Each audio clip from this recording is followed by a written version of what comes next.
Qazaxda faciəvi hadisə baş verib. Belə ki, 16 yaşlı Qazax şəhər sakini Vaqif Pərvanəyev yaşadığı ərazidə skuter sürən zaman yıxılıb və ağır kəllə-beyin travması alıb. O, Qazax rayon mərkəzi xəstəxanasına çatdırılıb, lakin lazımi tibbi yardım göstərilsə də həyatını xilas etmək mümkün olmayıb.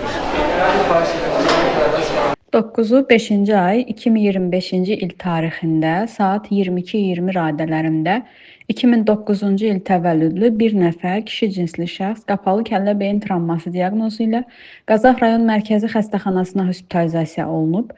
Vəziyyəti ağır qiymətləndirilən şəxsə zəruri tibbi xidmətlərin göstərilməsinə baxmayaraq 9-u 5-ci ay 2025-ci il tarixində saat 23:40-da ölüm faktı qeydə alınmışdır.